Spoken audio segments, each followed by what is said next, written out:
Hello, how are you? Long time no see. Welcome back to the I Can Speak English channel. How are you doing today? Bem-vindos, há quanto tempo a gente não se vê? Bem-vindos de volta ao canal do I Can Speak English. Se você está vendo esse vídeo no YouTube, aproveita, já se inscreve, deixa seu comentário aqui. Se você está no Facebook ou no Instagram, também deixa seu comentário, que eu quero saber o que você está achando dos conteúdos. E eu usei agora há pouco uma frase que eu quero falar contigo aqui nesse vídeo. A frase que eu usei foi long time no see. Eu falei, hey, long time no see. Oi, há quanto tempo a gente não se vê? Por que eu usei essa frase hoje? Não é uma frase que eu uso tanto, né? Que eu uso tão comumente aqui no canal. Eu usei essa frase pelo seguinte. Long time no see significa, nossa, quanto tempo não te vejo, quanto tempo, faz tempo que a gente não se vê. Tem esse significado. É uma expressão que é muito comum no inglês. As pessoas, quando se encontram depois de bastante tempo, se cruzam na rua, se veem depois de um tempo, elas têm esse hábito de falar long time no see, long time no see.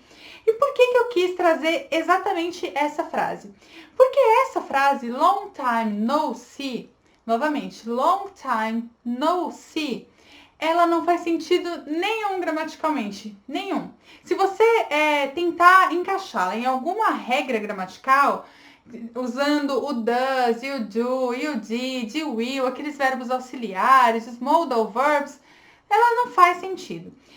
Só que ela é uma frase que é muito utilizada. Então, essa frase, ela ilustra para mim uma coisa muito importante, de que a língua, ela é muito dinâmica e nem sempre você vai conseguir encaixar a língua em regras gramaticais. Nem sempre, sabendo as regras, sabendo todas as regras, o que é basicamente impossível, né? Porque elas estão mudando. E aí, para você conhecer todas as regras, você tem que ser um super expert na língua, né? Acho que o Noam Chomsky é um super expert na língua inglesa e é provável que nem ele mesmo saiba todas as regras, porque as regras vão mudando.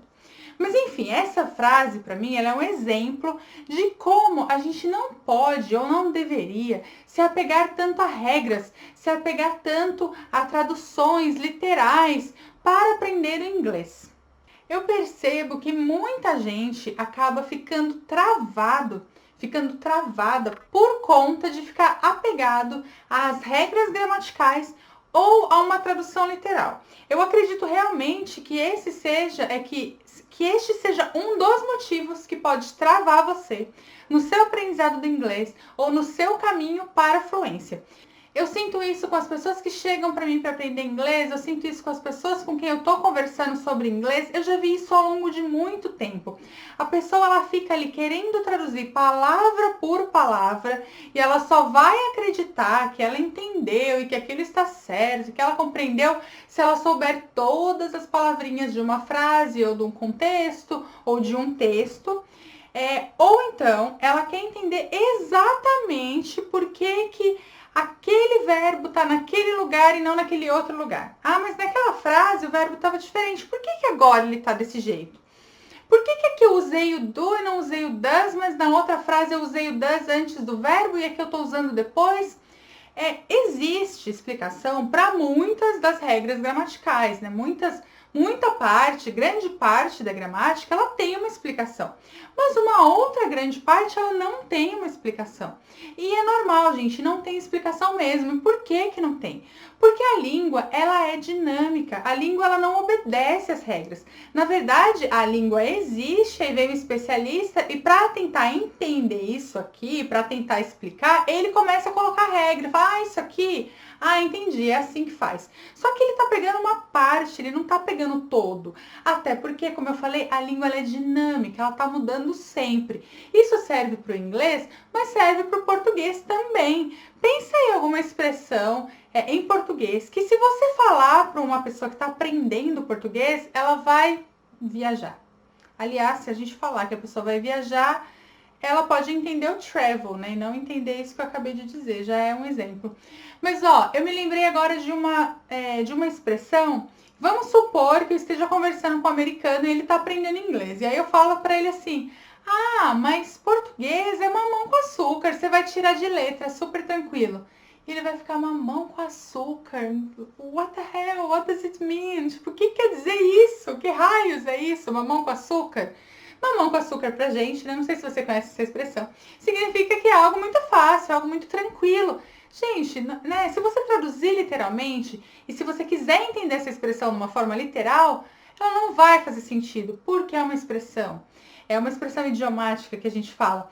Em inglês, né? A propósito, by the way, em inglês, uma coisa fácil is a piece of cake. So, in my opinion, learning languages is a piece of cake. Aprender línguas é um pedaço de bolo, né? Como assim? Pedaço de bolo? Sim, então pra gente aqui em português, alguma coisa fácil é mamão com açúcar. Em inglês, alguma coisa fácil é um pedaço de bolo. Então, é uma das expressões que não vão fazer sentido se a gente traduzir literalmente. Eu vou dar 2 exemplos de expressões que também, se você traduzi-las literalmente, elas não vão fazer sentido, mas elas fazem sentido porque são uma expressão e elas têm aí um significado maior.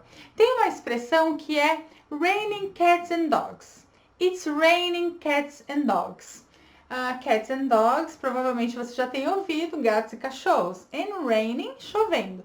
Então, se eu te falo it's raining cats and dogs, e você traduzir literalmente, você vai dizer, está chovendo gatos e cachorros. Eu nem sei se em português a gente falaria está chovendo ou estão chovendo. Bugou aqui. Ok, está chovendo gatos e cachorros, né? Não faz sentido. Mas o que você imagina que seja raining cats and dogs? Raining cats and dogs. É o dia que você abre a porta para sair e tá aquela chuva, mas tá chovendo muito. It's raining cats and dogs. Tá chovendo muito, né? Se formos traduzir em português, tá chovendo demais, tá chovendo muito. Another expression, take a rain check. Take a rain check. Eu não sei se você já ouviu essa expressão. Eu já ouvi essa expressão bastante em séries, em filmes também, nunca vi em livros de inglês. Take a rain check significa adiar alguma coisa, postergar, deixar para depois, remarcar, deixar para um outro dia. Então, se você vai marcar uma festa com algum amigo seu, né? Você marcou alguma festa. E aí você chega para ele e fala assim, poxa vida, a gente marcou aquela festa, a gente marcou aquela comemoração, mas a gente está na quarentena. Vamos deixar para depois? Vamos fazer uma outra vez? Let's take a rain check. Let's take a rain check on the party. We are in quarantine now. Let's take a rain check. Né? Vamos deixar para depois? Vamos remarcar? Bom, take a rain check. Se eu for também tentar traduzir essa expressão ao pé da letra, vai ser pegar um ticket de chuva. E por que essa expressão existe? Na verdade, ela começou há muito tempo atrás, se eu não estou enganada, por conta de jogos de golfe. Posso estar errada aqui no esporte, tá, gente? Então, assim, as pessoas iam lá assistir o jogo de golfe ou de beisebol, eu não me lembro. Só que aí chegava lá, chovia e o jogo era cancelado. O que a organização então fazia? Ela pegava o ingresso da pessoa e falava, olha, toma aqui o seu outro ingresso, um novo ingresso, porque esse jogo foi cancelado hoje por conta da chuva e a gente vai refazer o jogo. E aí quando a gente refizer o jogo, você pode vir e assistir, né? Então com esse seu novo ingresso. Esse era o rain check. Então você chegava lá, chovia, não tinha jogo e você pegava, you took the rain check. Você pegava o rain check para assistir um outro dia. Essa expressão acabou se popularizando como deixar outras coisas, várias coisas, para uma outra vez. Então, você foi convidado para jantar, mas você não pode porque você tem uma reunião. Let's take a rain check on that. Ok? Acho que esses exemplos, eles mostram um pouco de como se a gente levar ao pé da letra, tanto se a gente ficar ali preso na gramática, preso na regra, ou se a gente ficar preso na tradução, a gente vai ficar paralisado e pode não avançar no inglês por conta disso. Ok? Então, a dica desse vídeo é você desapegar de uma tradução literal, não se preocupar em entender palavra por palavra. Gente, um parênteses aqui, o nosso cérebro, ele aprende expressões, frases, contextos. Não tente aprender palavras soltas, Primeiro, não vai funcionar, não é assim que o cérebro, né, aprende. E segundo, muitas vezes não vai fazer sentido. Então, desapegue da tradução literal, desapegue de tentar entender cada palavrinha separadamente e desapegue um pouco das regras gramaticais. Nem sempre elas vão fazer sentido, muitas vezes elas vão explicar algo que já existe, você pode aprender o que já existe, não necessariamente aprender a regra para explicar. Alguém já fez isso? Então, aprenda o que já existe se o seu objetivo é se comunicar em inglês e não ser necessariamente um especialista da língua, né? Ou escrever livros de gramática. Ok?